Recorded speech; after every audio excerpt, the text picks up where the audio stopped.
irmão Júnior, tá bom? Nosso professor da noite aí vai muito bem aí, tá bom? Sempre a gente vai estar trabalhando junto, você já conhece ele, eu não preciso nem ficar apresentando, tá bom? Sejam bem-vindos. Hoje tem uma pessoa nova, que é a Naomi também. Deixa eu ver quem mais tem de novo aqui. O Vitor, eu não lembro se o Vitor já tinha entrado também. Vitor, legal que você tá aqui, tá bom? Legal. Vamos começar? A gente vai orar e depois eu vou passar pro Júnior. A gente vai seguindo. Todo mundo já conseguiu entrar no link da apresentação? Eu vou enviar novamente. Aqui, acho que para quem entrou depois eu não tenho certeza se aparece. Vou mandar aqui para Naomi também. É o link da apresentação para vocês poderem acompanhar os slides. Aí, tá bom? Todo mundo vai entrando, a gente vai orar, tá bom? Senhor, muito obrigado, Deus, por esta noite. Obrigado, Senhor, por esta oportunidade de nós estarmos aqui, Senhor Deus, reunidos. Obrigado, Jesus, porque nós temos visto, Senhor Deus, a tua mão, Senhor Deus, o Senhor tem nos abençoado. Nós temos visto, Senhor Jesus, o quanto, Senhor Deus, o Senhor tem nos dado crescimento, o Senhor, Pai amado, tem nos ensinado.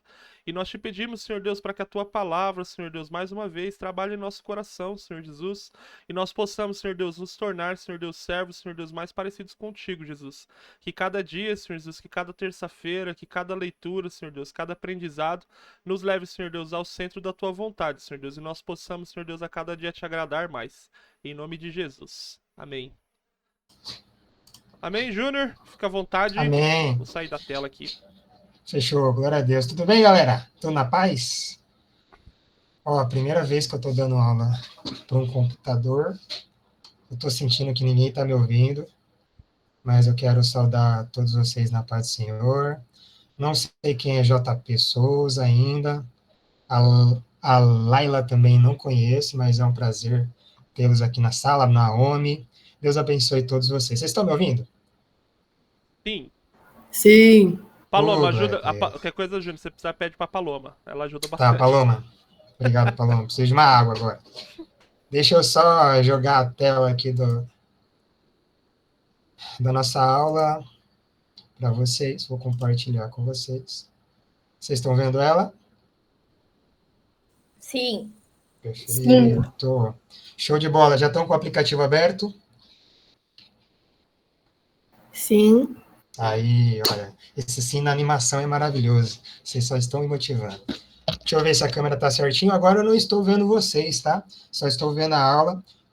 Qualquer pergunta que vocês tiverem, aqui no aplicativo mesmo tem um linkzinho para fazer a pergunta.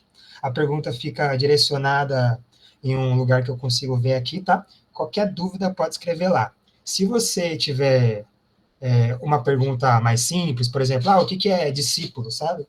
Uma pergunta rápida, você pode abrir seu microfone e perguntar sem problema nenhum. Também, se você não tiver no aplicativo, no Google Meeting mesmo tem uma seção para escrever comentários. Você pode escrever comentário aí que a gente vai estar olhando e respondendo em nome de Jesus. Beleza? Tudo certo? Vamos começar? Eu vou imaginar que vocês falaram sim, tá? Sim, Júnior. Ah, valeu, valeu. Eu tô nervoso. Alguém estava no primeiro DIP dos jovens esse ano? Sim. Sim. Sim. Então, tô mais nervoso do que cantando rap. Então, Deus tenha misericórdia. Aquele rap. Bom, a gente vai falar um pouco sobre discípulos, né? Seguidores de Jesus, né? Ao passar dos slides, vocês vão entendendo um pouco melhor qual que é a ideia da lição. Essa lição, quando eu estava escrevendo, eu senti que é uma lição muito importante para a gente, tá? Não só para a gente, mas para toda a igreja. Então, cabe a vocês espalhar essas informações que vocês estarão aprendendo aqui. Talvez eu não seja a melhor pessoa para expor para vocês, mas eu espero que, através do Espírito Santo, vocês possam aprender um pouquinho, tá? Eu não sou muito bom dando aula, principalmente agora, olhando para o meu computador. Então, as dúvidas eu já falei, só escrever que a gente vai responder. Antes da gente começar a aula, eu quero só dar um exemplo do que vai ser mais ou menos essa aula. Eu vou dar um exemplo da minha vida. Olha só que coisa boa. Vocês estão preparados? Eu vou dar exemplo da minha vida. Para quem não sabe, eu sou fisioterapeuta, né? Eu atendo já tem um tempinho. E, para quem não sabe, também eu namoro. Tenho pai, tenho mãe, tenho uma família completa aí, irmãs, sobrinhos. E em algum momento do ano passado, na verdade, desde o ano retrasado, eu comecei a pensar em fazer uma especialização. Comecei a pesquisar sobre especializações na área de ortopedia, né? E essa pesquisa durou um bom tempo. Até que mais ou menos em maio, abril, eu achei uma especialização voltada a manipulações e mobilizações, terapias manuais para o tratamento do corpo da pessoa, né? Só que aí eu fui avaliando, fui vendo o valor, fui vendo a distância da faculdade onde eu faço essa especialização, eu percebi que eu teria muitas dificuldades, né? Mas a primeira dificuldade que eu vi é que essa faculdade, mesmo sendo uma faculdade fast, né, de 6 meses, eu teria que pagar em 2 anos, né? O dinheiro é curto, eu tive que dividir o máximo possível. Aí eu já parei para pensar, pô, vou pagar em 2 anos, beleza. E o casamento? Já que eu namoro, já namoro há uns 3 anos, um pouco mais de 3 anos, se eu começar a pagar uma pós-graduação até 2025, finalzinho de 2025, começo de 2026, vai atrapalhar o casamento. Será que vale a pena? Aí eu fui pensando. A faculdade onde eu faço fica na Borba Gato. Vocês sabem onde fica a Borba Gato? Não. Não. Sim. Sim, foi a Nicole que falou assim? Nicole conhece São Paulo? Não. Não. Então, o Borba Gato fica longe. Fica perto de Santa Amaro, mais ou menos. Fica bem na Avenida Santa Amaro, passa por Borba Gato. Fica perto do Brooklyn, lá para a Zona Oeste. Longe, longe. Se eu for sair de casa e ir direto para lá, a viagem dura mais ou menos umas 2 horas. Tá? Um pouquinho mais, um pouquinho menos, dependendo do trem. Então, além do valor financeiro, né, que eu, pensando no ano passado, eu iria gastar durante 2 anos, eu tinha que pensar que em 6 meses eu ia ter que fazer uma viagem gigantesca para o extremo oeste de São Paulo, lugar rico, hein? Extremo oeste de São Paulo, para depois voltar. Já é uma segunda complicação. A terceira complicação era o horário. Como eu trabalho de manhã, trabalho à tarde, eu só tinha a opção de fazer essa pós-graduação à noite. E a noite é das 6h30 da noite até as 10h30. Saindo 10h30 da faculdade, eu chego por volta de meia-noite e meia, meia-noite e 40 em casa. Então, essa seria a terceira complicação para a minha vida, né? E o que eu quero dizer com isso? Fazer uma especialização é muito importante para uma carreira, está sendo muito importante para mim, mas mesmo sendo uma coisa muito boa, isso gera custos. E a gente vai percebendo que não é só custo financeiro, é custo de tempo, é custo de saúde, né? E a gente tem que colocar na balança. Será que vale fazer uma faculdade e ter todos esses problemas, passar esse perrengue durante 6 meses, durante 2 anos, para ter uma especialização? Aí você tem que colocar na balança. Para mim, valia, porque a meta depois disso aqui é casar, né? Então eu precisava correr para fazer uma especialização antes do casamento, porque se eu casasse ia demorar um pouquinho mais para fazer essa especialização. Mas então o que eu quero dizer para vocês que na nossa vida a gente está cheio de decisões. A gente vai precisar fazer decisões diariamente, o tempo todo. E cada decisão que a gente faz, a gente tem uma contrapartida de um custo. Talvez uma dificuldade muito grande para você, talvez seja uma dificuldade muito simples, mas o que a gente tem que entender é que toda decisão gera um custo. E nós temos que ser pessoas sábias que estudam esse custo para a gente não meter os pés pelas mãos, né? Para a gente não pegar algo e de repente deixar de fazer porque a gente não aguentou o peso do custo dessas coisas, tá?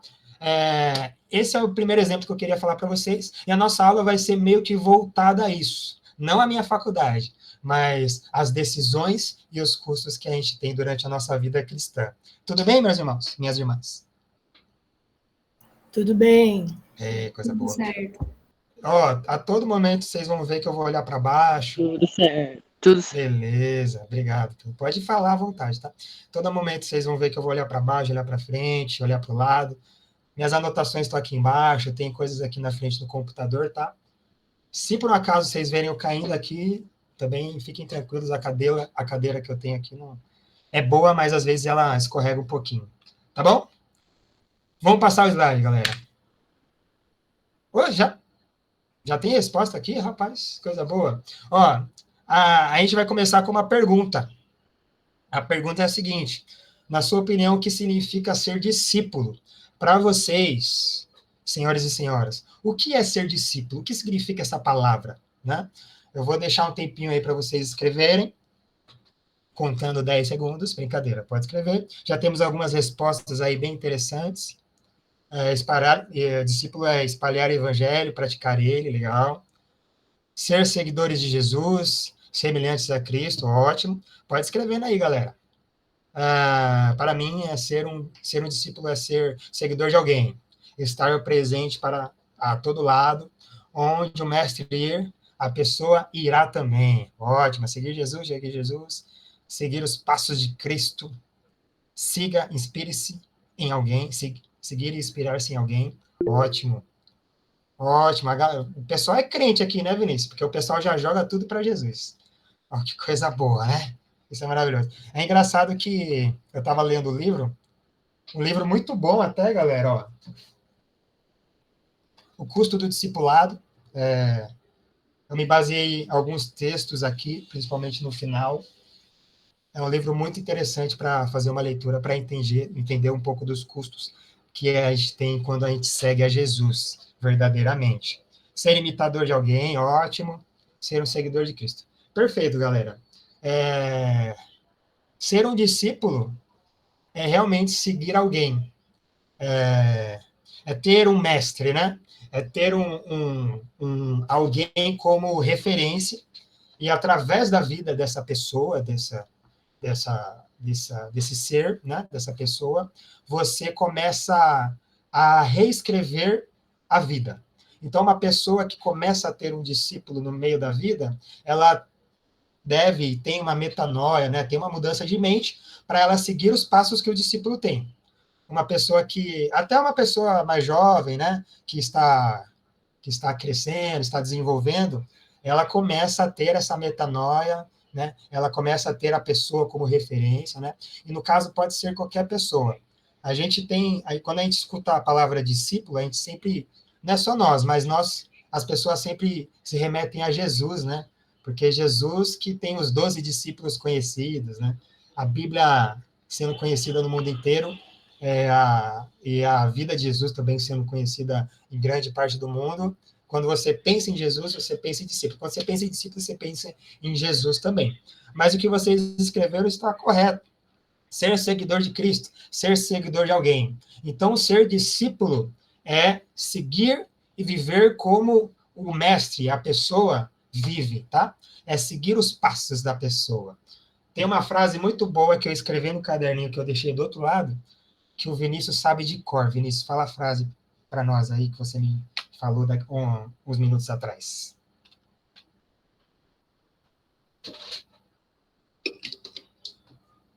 Aí, ó. É aquele que se suja com a poeira dos pés do mestre. Está sempre perto, está sempre próximo, tá? Está sempre seguindo também. Vou passar os slides e... Eita.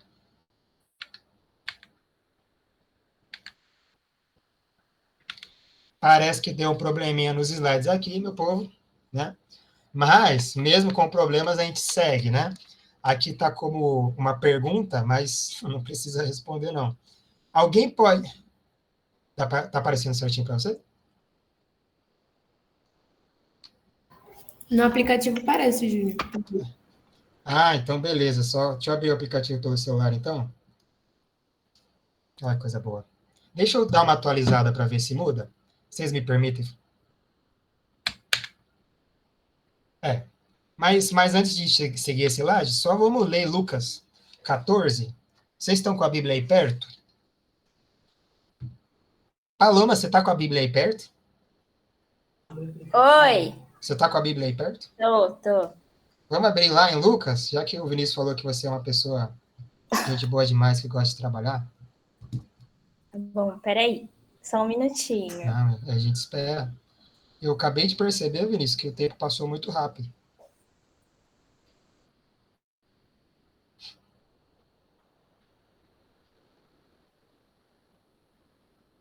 Perfeito. Eu vou abrir também aqui no aplicativo. Pode ler? Pode ler, Paloma, só que eu vou pedir para você, eu vou fazer uma leitura extensa. Eu vou pedir para você ler até o 33, pode ser? Pode. Perfeito. Ah, então peraí. É que eu ia ler pelo aplicativo. Ah, perdão. Então, e a Bíblia? Brincadeira. Deixa eu abrir pelo aplicativo aqui. Perfeito.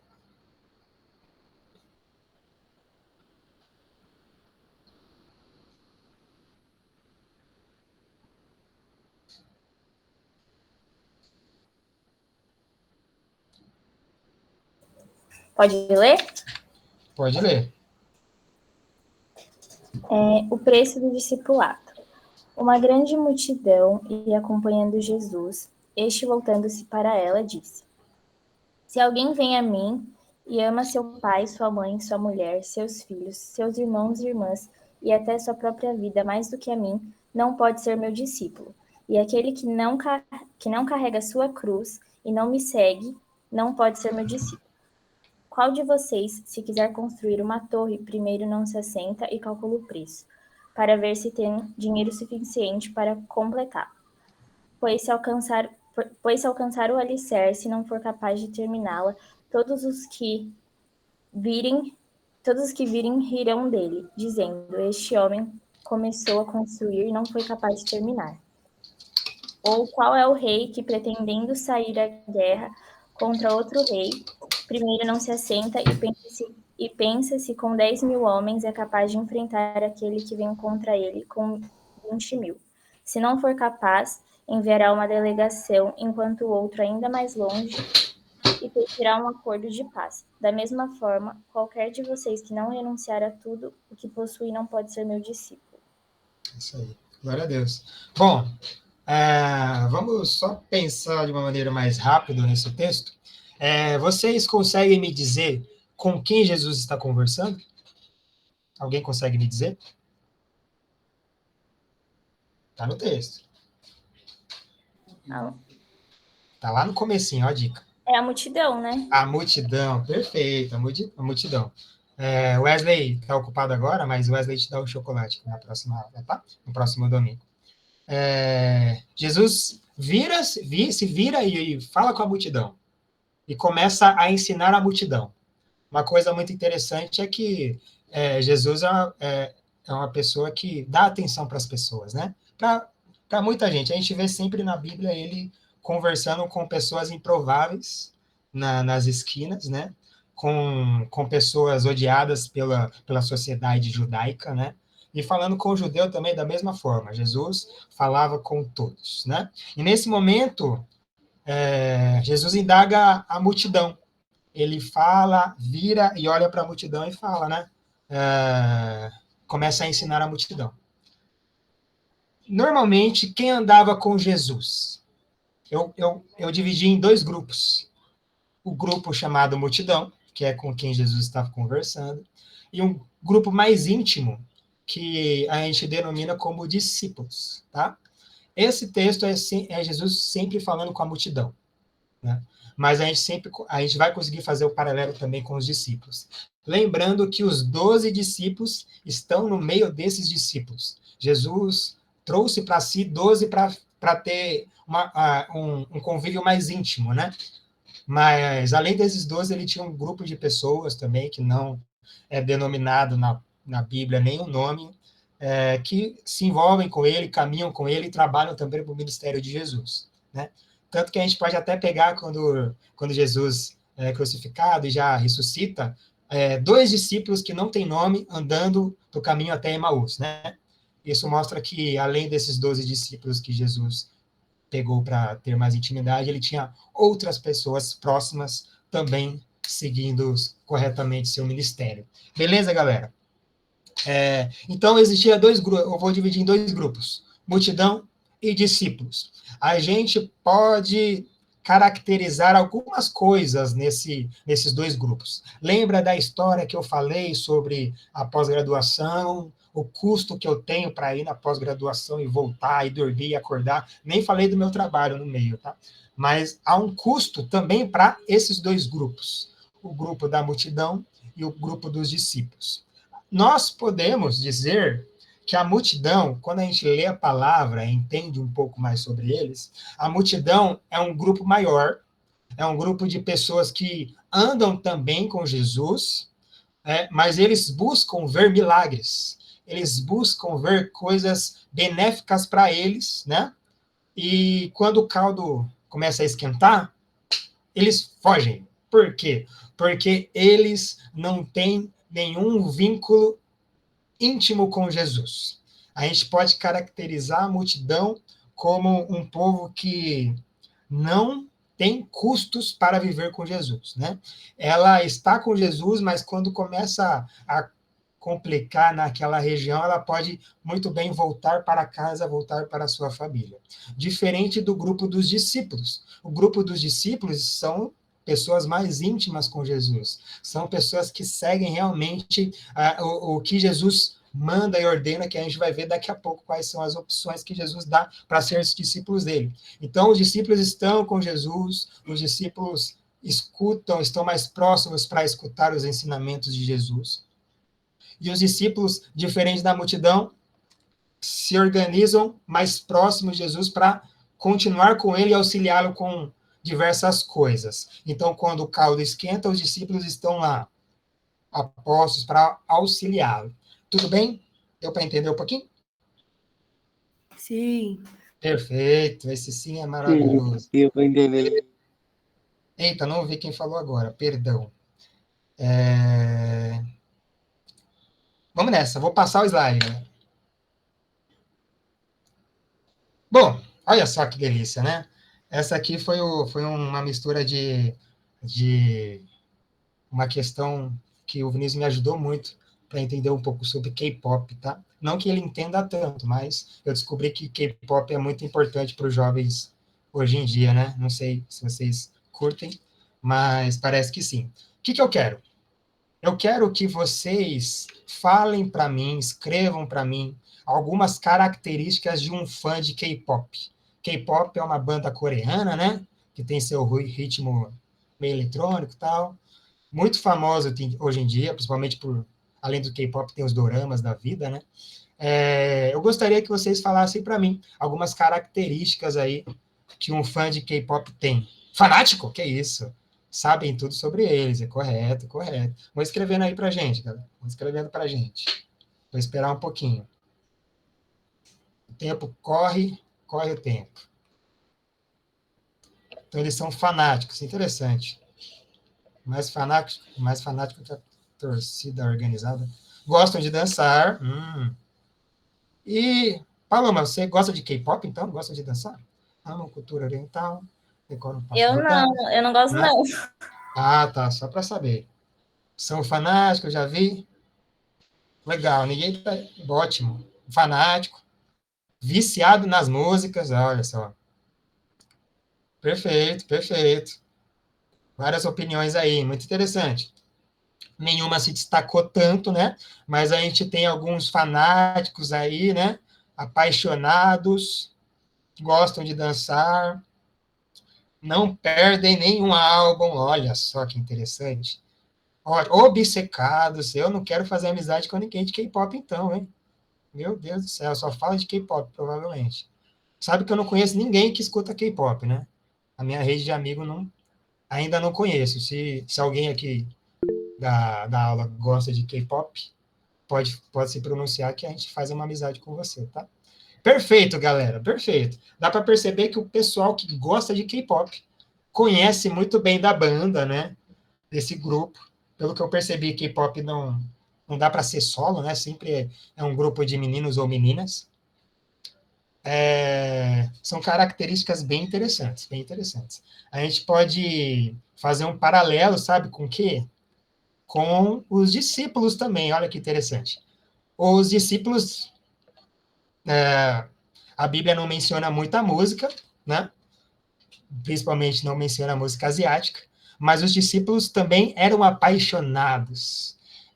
Os discípulos também gostavam demais, não perdiam uma palavra, né? No caso aqui é o álbum, os discípulos não perdiam uma parábola. Os discípulos estavam sempre perto de Jesus. Uma coisa interessante também que a gente pode falar, que um fã de K-pop, às vezes, se veste que nem coreano. É verdade isso aí? Vocês concordam comigo? Já viram isso aí? Sim. Pois é, em cor ainda, né? A gente pode dizer também que os discípulos de Jesus começam a parecer como Jesus. Porque o convívio é tanto que a gente começa a ser similar, né? Vocês sabem como apareceu a palavra cristão na Bíblia? Não? Imagino que esse silêncio é não, né? O cristão, a palavra cristão significa pequeno Cristo, né? As pessoas começavam a ver nossos irmãos da igreja primitiva que adoravam a Jesus e perceberam que esses irmãos eram muito parecidos uns com os outros. E esses também eram muito parecidos com Jesus, com a pessoa que eles adoravam e espalhavam a palavra. Então, a gente pode falar que os discípulos nessa época, mesmo não tendo essa nomenclatura na época, eles eram pequenos cristos, eles eram cristãos, tá? Amém? Amém. Amém. Até o cachorrinho latiu. Vamos nessa, a próxima. Oh, glória a Deus. Você consegue escrever algumas características de um cristão? Agora eu quero ver. Eu vi umas 50 características de pessoas com K-pop. Vamos ver, vocês conseguem escrever para mim algumas características de um cristão?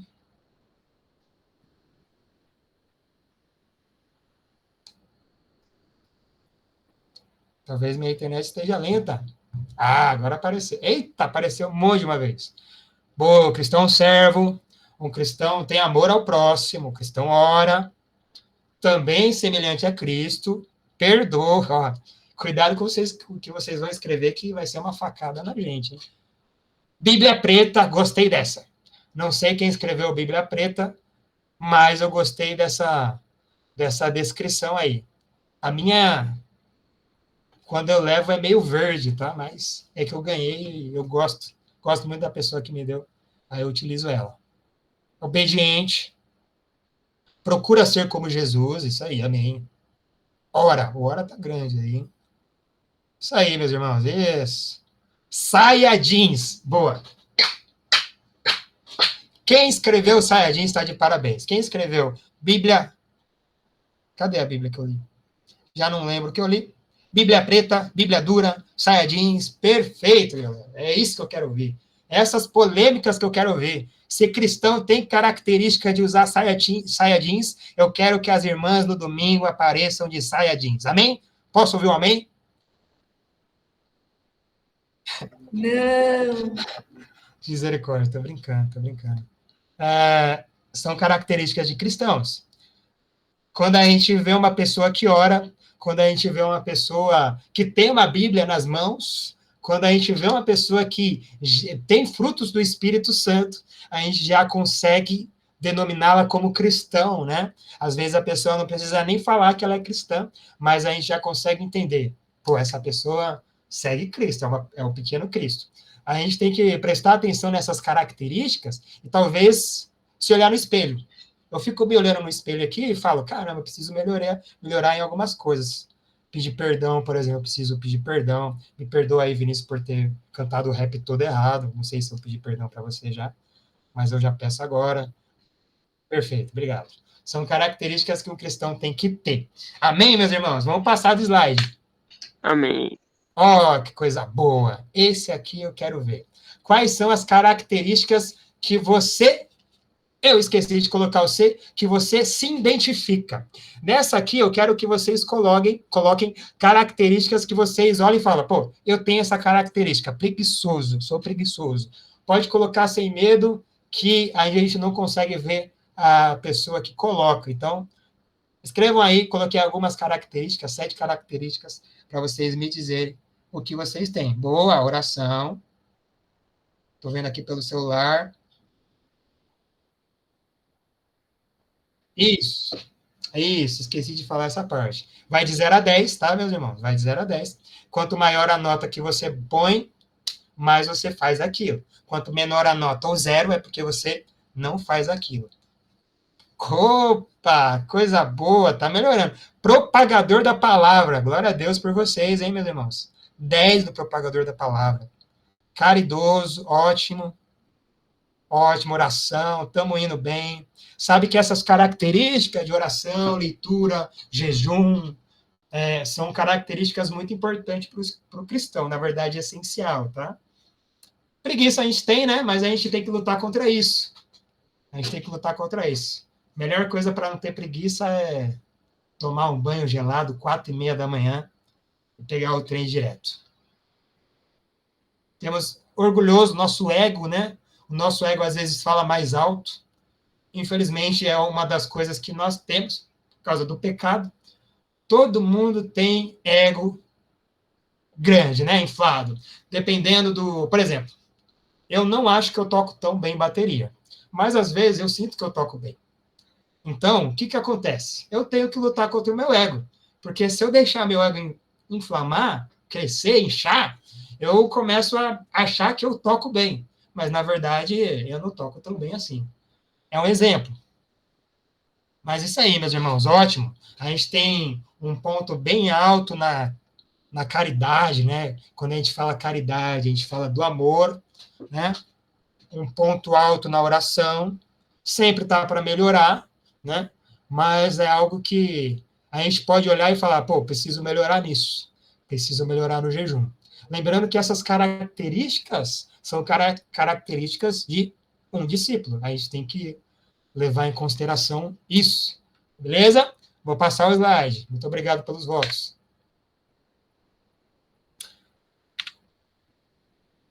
Boa! Bom,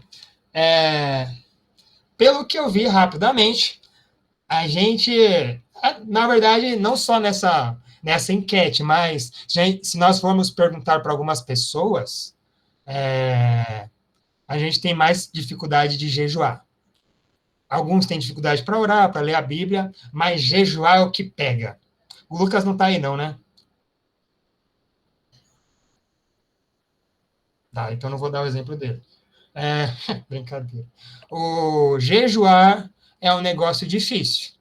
Vocês já escreveram alguma coisa aí, mas se eu fosse perguntar para vocês, por que a gente tem dificuldade para jejuar? Quem tem dificuldade para jejuar? Já colocaram algumas coisas aqui, ó, por conta do pecado, com certeza. O pecado influencia, se a gente deixa, o pecado influencia muito a gente, tá? Precisamos de tempo, mais dedicação, ótimo. Preguiça, também. Isso não acontece só conosco, é com muitas pessoas. Para nós fazermos alguma coisa corretamente, né? Seja orar, seja ler a palavra, seja jejuar, a gente tem que trabalhar nisso. A gente tem que pegar, se não sabe como faz, pede ajuda para os irmãos na igreja mais velhos, nossos professores, o Vinícius está aí, eu estou aqui também, nosso líder Wesley, nosso grupo de presbíteros, pastores, ou alguém que você tem confiança, e entende que essa pessoa entende um pouco da palavra e segue os mandamentos de Cristo, você pode perguntar para a pessoa, pô, como é que eu faço isso? Me ajuda. Lembrando que a igreja é um grupo, é uma célula, né? É uma unidade, é um grupo de pessoas. Por conta de ser um grupo de pessoas, não necessariamente, na verdade, não podemos e não devemos andar sozinhos. A gente tem que andar junto.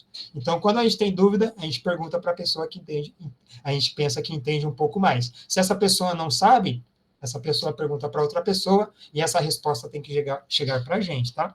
Mas interessante, ó. Por causa da fome? Por causa da fome. Foi uma pergunta isso? Pode ser, com certeza. O jejum. Uma das marcas do jejum é a gente abdicar das coisas, das nossas necessidades básicas, né? Seja água e comida, seja só comida, né? Por um período, seja 6, 12, 24 horas, ou até 40 dias, que nem Jesus e Moisés fizeram. Mas a gente tem que lutar contra essa fome. No final das contas, quando a gente jejua, a gente tem que ter um propósito para isso. Talvez linkar, aumentar a linha de relacionamento com Deus, né? Com Jesus, aumentar essa intimidade, né? Então a gente jejua e durante o jejum a gente tem períodos de oração.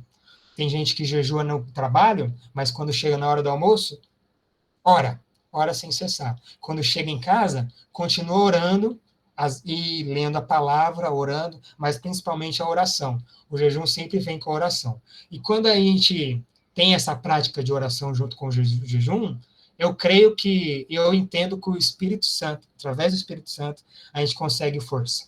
Só através do Espírito Santo. Porque se dependesse só da gente, a gente teria fome mesmo. Mas através do Espírito Santo, a gente ganha força. Amém? Amém. Eu estou falando muito rápido? Não.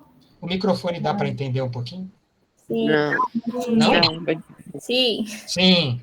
Beleza, então. Vamos Ô, passar lá. Júnior, Eu? perguntaram no chat para que serve o jejum. Para que serve o jejum? O jejum é uma maneira que nós temos de, eu posso dizer, matar a nossa carne, né? Tirar as nossas consequências pecaminosas para a gente ter um relacionamento maior com Jesus. Normalmente, quando a gente ora para nós também, né? Mas a gente tem o objetivo de oração para alcançar outras vidas, pessoas, né? A gente tem um coração caridoso. Então, tem gente que faz jejum com o propósito para alcançar nações, propósito de missões, propósito de fortalecer irmãos que estão em outros lugares, né? Tem pessoas que fazem jejum para fortalecer a si mesmo, sente que está fraco. Então, você faz o jejum, programa sua oração para aumentar a intimidade com Cristo, por exemplo. Então, você tem sempre um propósito nesse jejum. A gente não jejua por jejuar, né? Vou aproveitar que eu estou de dieta, vou fazer 6 horas de jejum. Não é isso. A gente tem que ter um propósito firmado na palavra, né? Aí a gente pensa, não pode ser um propósito egoísta, tem que ser um propósito que aumente minha intimidade com Deus ou auxilie outros irmãos que estão em algum lugar com alguma dificuldade, né? E a gente faz o jejum.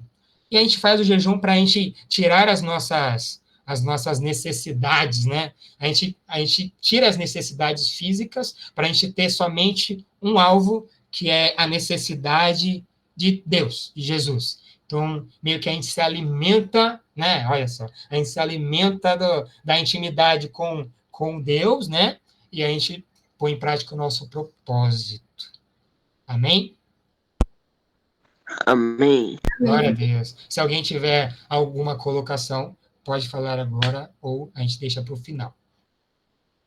Bom, a gente já está chegando na segunda parte. Eita, nós, Vinícius, pelo amor de Deus, 46. A gente está chegando na parte do meio da nossa lição, mas eu vou dar uma pequena acelerada, mas nada que atrapalhe a gente para entender da lição, tá bom? Uma frase que eu coloquei aqui, ó. Precisamos pensar sabiamente antes de decidirmos seguir a Jesus, pois há um custo para essa decisão. Voltamos lá nos custos, meus irmãos, minhas irmãs. Até para seguir Jesus, a gente tem custo.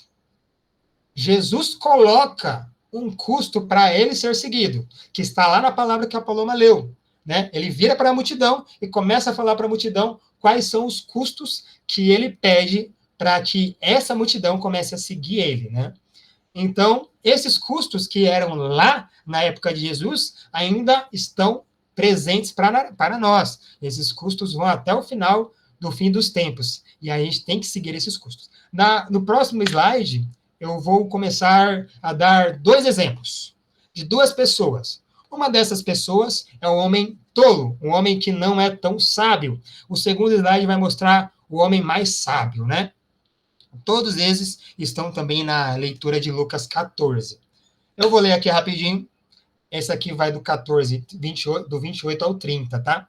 Quem começa a construir uma torre sem antes calcular Quem começa a construir uma torre sem antes calcular o custo e ver se possui dinheiro suficiente para terminá-la? Pois, se completar apenas os alicerces e ficar sem o dinheiro, todos rirão dele, dizendo: esse aí começou a construir, mas não conseguiu terminar. O que esse texto fala? Fala de uma pessoa que começou a construir uma torre. Ele começou a construir uma torre, imagino que ele colocou seus alicerces, começou a subir a mureta, mas, de repente, em algum momento, ele percebeu que o dinheiro, o financiamento, não conseguiu chegar até o final da construção da torre. O financiamento acabou, o dinheiro dele acabou. E o texto fala que as pessoas que estão em volta começam a olhar para ele e começam a zombar dele. Ó, esse aí começou a fazer a torre, mas não conseguiu terminar, né? O que a gente consegue perceber nesse texto, né? Nós precisamos ser sábios. Quando nós começamos a começar um projeto, a gente tem que planejar antes, levando para a vida cristã, né? Quando nós entendemos que Jesus é nosso Salvador, né? Quando nós entendemos que nós temos que começar a vida cristã, nós temos que entender que quando nós começamos a seguir a Cristo, nós começamos a pagar um custo.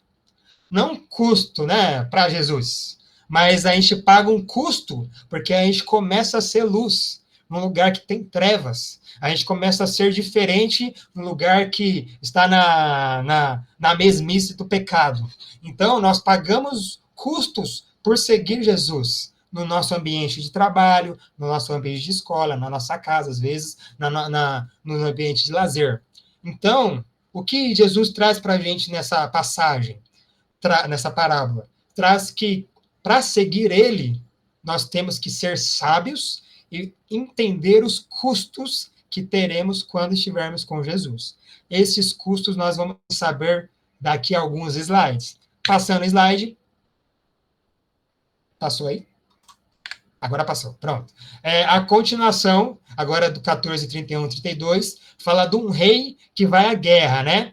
E fala, qual rei que vai à guerra tendo 10.000 homens para derrotar um outro batalhão com 20.000?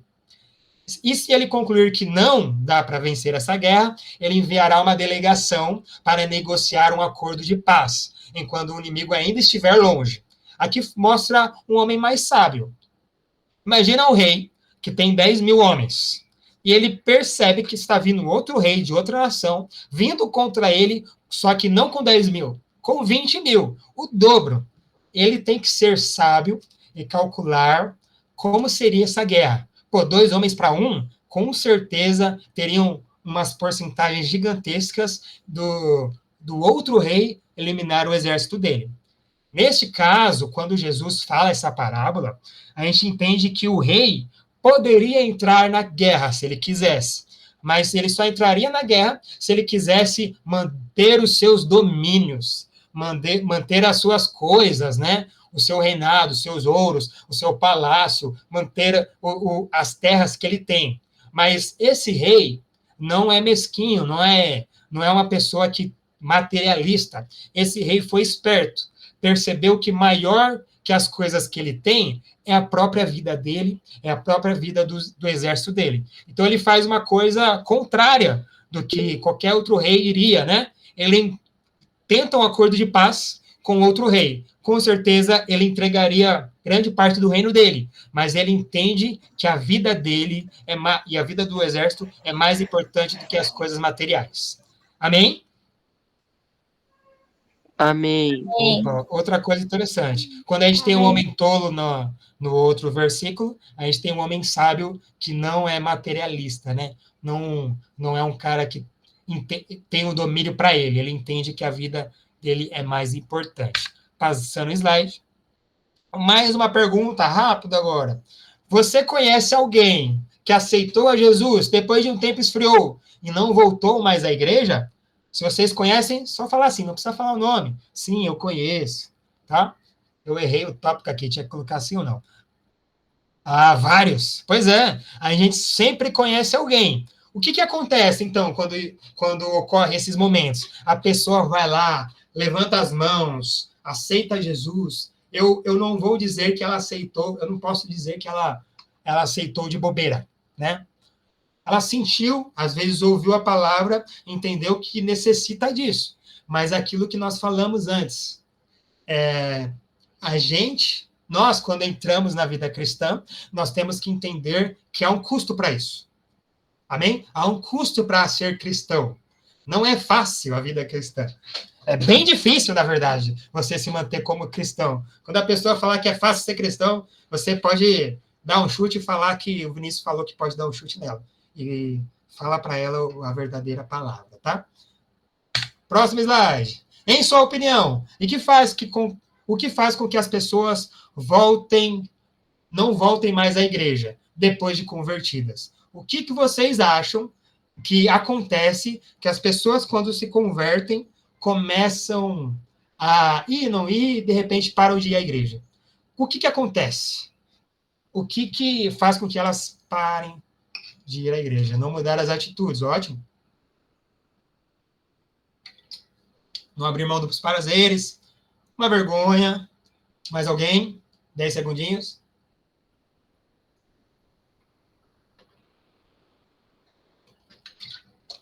Renúncia, imagino que é falta de renúncia. Ótimo. Espera, tá? Vida material. Continuar no mesmo pecado. Falta de alicerce, concordo. Exato, não tem atitude. É isso mesmo, meus irmãos. No final das contas, também cai naquilo que eu falei. A pessoa se converte, começa na igreja, às vezes está tendo campanha, às vezes está tendo culto de jovem, de irmã, aqueles forró das irmãs, e a pessoa fica animada. De repente volta os cultos normais, né? Aí ela percebe que não é só agito, às vezes, né? Não, normalmente, não, com certeza, não é só agito. Às vezes a gente tem que sentar e ouvir. Às vezes a gente tem que entender que a gente tem que matar um pouco da nossa carne, matar um pouco do nosso eu, para a gente começar a trabalhar, né? São coisas que, às vezes, nós, a igreja, temos dificuldade de falar para a pessoa, né? Nós, a igreja, também, a gente pode ficar tão animado de uma pessoa se converter, que às vezes a gente esquece de falar as verdades, falar os custos que a pessoa vai ter. A nossa igreja, graças a Deus, está mudando isso, está com um setor de novos convertidos, que eu tenho certeza que vai auxiliar muito as pessoas que aceitam a Jesus. Mas, claro, isso não tira a nossa responsabilidade de cuidar desses irmãos mais novos, e quando a gente perceber que eles estão meio fracos, a gente chegar lá, dar um apoio, mas nunca omitir que os custos que a pessoa tem que ter para ter uma vida cristã. Uma pergunta rápida, menos de 30 segundos vocês têm para escrever. Vocês já desistiram de algo que no começo vocês pensaram, pô, é fácil, e de repente vocês percebem que não é tão fácil e acabou? Eita, aprender violão. Eu nem sei quem é, mas de curso, também muito, sim. A gente sempre está desistindo de alguma coisa, né? Principalmente quando a gente é adolescente. Quando é adolescente, a gente é meio empolgado. Eu sou meio adolescente ainda. Eu sou meio empolgado. Mas eu creio que os adolescentes da Igreja Brasil para Cristo Sede estão aprendendo agora que a gente tem que calcular antes de entrar numa decisão. Da academia, pô, aí não. Vinícius, fala para ele que a academia é importante. O Vinícius aqui, eu acho que é a única pessoa que está fazendo academia, está cuidando da vida saudável. Padrão, Vinícius é um padrão. É isso aí, pintura, sim. Há muitas coisas que nós desistimos, né? Por quê? Porque a gente não calcula o preço das coisas o preço que vai acontecer quando a gente começa a fazer um curso, uma aula de violão, uma aula de pintura e academia. Academia tem custo, hein? Misericórdia, academia tem muito custo. Aí a gente começa o terceiro tópico da nossa lição, que eu vou passar um pouco mais rápido, tá? Essa indagação com a letra maior é um versículo. Se alguém que me segue amar pai e mãe, esposa, filho, irmãos, irmãs, até mesmo a própria vida, mais do que a mim, não pode ser o meu discípulo. Aqui a gente entra já nos custos que Jesus manda para a gente, fala para a gente seguir para ser seguidor dele. Olha, eu errei a frase inteira. Eu vi o horário aqui, eu errei a frase inteira. Eu vou mostrar para vocês 3 custos que Jesus fala para a multidão, e está falando para nós também, que vem quando nós decidimos seguir a Jesus. O primeiro custo é o amor. Nós temos que entender que Jesus é Deus. Jesus estava lá em Gênesis, na criação. Jesus, quando o homem pecou, também estava e percebeu o pecado do homem, né? Jesus já sabia que seria ele que desceria. Já havia esse acordo, né? Então, Jesus estava em todos os momentos onde Deus estava, Jesus estava. Deus estava em todos os momentos. Então, nós temos que entender, por conta disso, que Jesus também é Deus. Nós acreditamos na Trindade, né? Deus, Jesus e Espírito Santo, Pai, Filho e Espírito Santo. Então, Jesus pede para nós que nós o amemos mais do que nós amamos as outras coisas, né? Tem uma frase muito legal de Agostinho de Hipona, que eu não coloquei aqui, mas ele fala que, pô, Jesus, eu amo você. Eu sei que eu amo você, mas eu não entendo o que é você, né? Ele faz essa indagação porque ele entende que o nosso amor está proporcional ao objeto que nós amamos. Por exemplo, eu tenho um PlayStation 4 aqui que eu não uso mais, mas eu amo esse PlayStation 4. Eu não quero vender esse PlayStation 4. Então ele está aqui, ó, na minha cabeceira, para eu acordar e olhar para ele todos os dias. Mas o amor que eu tenho pelo PlayStation 4 não se compara para o amor que eu tenho pelo meu pai e pela minha mãe. Ó. Uma comparação bem esdrúxula, né? Mas o que nós temos que entender? Que o amor vai de acordo com o objeto que nós amamos. Eu amo minha namorada, mas eu vou amar mais a Jesus do que a minha namorada. Porque eu entendo, o Agostinho de Hipona também entende, que Jesus é Deus. E pelo fato dele ser Deus, nós temos que amá-lo mais. O segundo custo é o sofrimento, né? É um custo mais pesado. O amor a gente até tenta, né? Sofrer agora, sofrer, nós temos que sofrer. Nós temos que sofrer, a gente vai ter que passar por humilhação, porque aquilo que eu falei, quando nós nos convertemos, nós começamos a ser uma luz em meio às trevas. Então, nós começamos a ser pessoas diferentes em meio à sociedade. Tudo que é diferente, a sociedade empurra, né? Fala mal. Então, o que nós temos que entender? Um cristão, um discípulo, além de amar a Jesus acima de todas as coisas, deve sofrer por Jesus. Tem uma comparação muito interessante aqui sobre a cruz.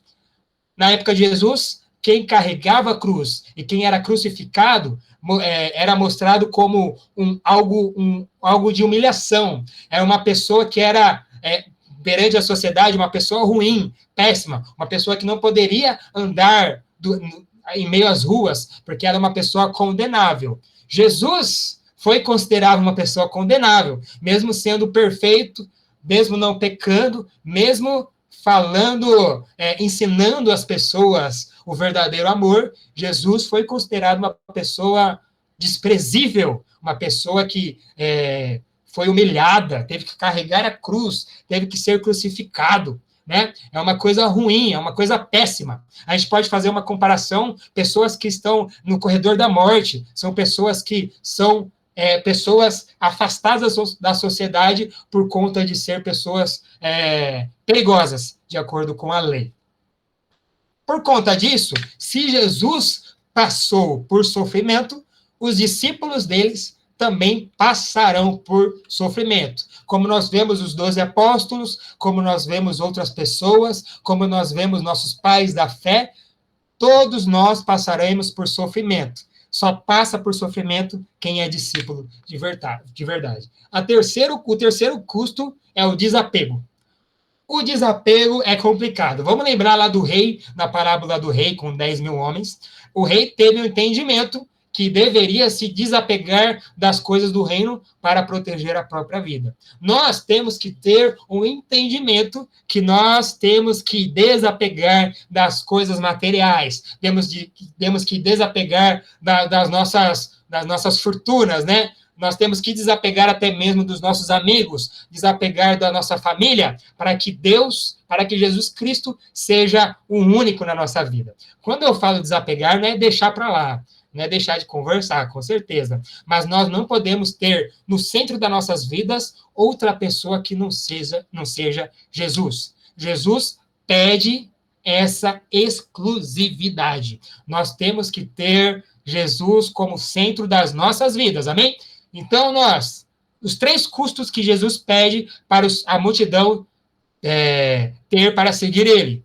Amor, nós temos que amar a Jesus com amor próprio para ele, acima de todas as coisas. Nós temos que amar com toda a nossa vida. Sofrimento.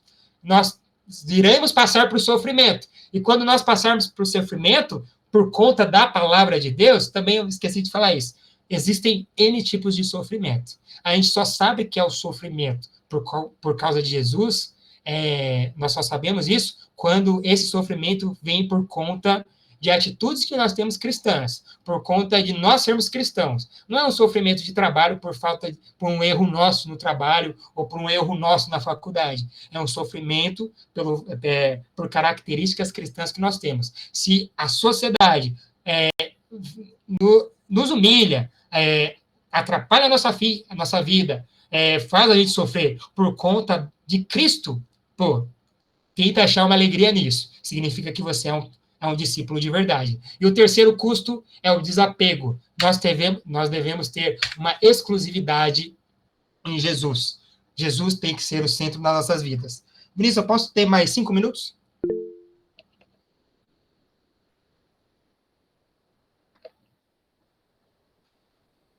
Perfeito. Então tem pergunta demais. Desculpa o atraso, galera. Eu falei que... Estava falando com o Vinícius que eu estava com medo de terminar a lição em 30 minutos. Parece que eu falo demais. Pois é. Então, muito obrigado. Se tiver pergunta, pode falar que a gente vai respondendo.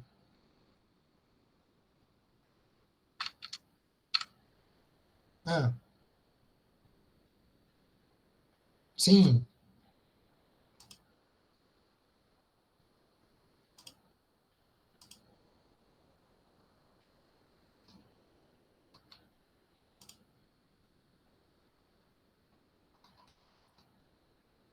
Sim. Ótimo.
Amém. Só para dizer para vocês, ó, antes de vocês deslogarem aí da aula, só escrever o nome rapidinho. Tenho certeza que o Vinícius já pegou o nome de todo mundo. Já fez a chamada? Então não precisa escrever o nome de nada. É isso aí.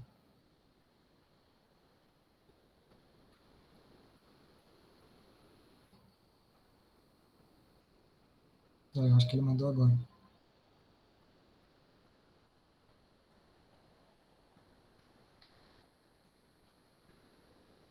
Não, eu vou deixar você falar, senão eu vou pegar 10 minutos aqui falando.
Eu que agradeço, tamo junto. Só, não, pelo amor de Deus. Antes de despedir, só peço, quando vocês, antes de dormir, faça uma oração aí pro Wesley, pra mãe do Wesley, que a mãe do Wesley tá passando por uma cirurgia, uma pequena cirurgia agora, tá? Então, provavelmente seja por esse motivo que ele não está aqui. Só orem, agradeço a Deus, tenho certeza que Deus já está no controle de tudo. Ora, Senhor Jesus, muito obrigado, Deus. Eu te agradeço. Eu te agradeço porque a sua palavra é maravilhosa, Senhor. Eu te agradeço por elucidar esse tema para nós. Pai, eu te agradeço por cada pessoa que está aqui, pelas pessoas que estão aqui pela primeira vez. Pai, o seu nome é santo. Eu creio que seu nome vai ser grande na vida dessas pessoas. Senhor, para que nós possamos levar o que nós entendemos hoje e ir mastigando, estudando durante a semana. Eu espero, Pai, que cada um possa ter uma noite abençoada, um dia de quarta-feira maravilhoso, sempre na tua presença. Obrigado pelo Wesley, obrigado pelo Vinícius, obrigado, Senhor Jesus Cristo, pela nossa igreja, pelo grupo de pastores e presbíteros, que teu nome seja louvado. Nós oramos para que o Senhor também possa estar no controle da cirurgia da nossa irmã Diná, nossa querida irmã Diná. Ó, Pai, que o Senhor possa estar com os médicos, que o Senhor possa estar com a família, dando paz, dando paciência, e que teu nome seja louvado a todo momento. Que, independente do que aconteça, o teu nome sobressaia sobre todas as coisas. Eu te agradeço mais uma vez. Amém.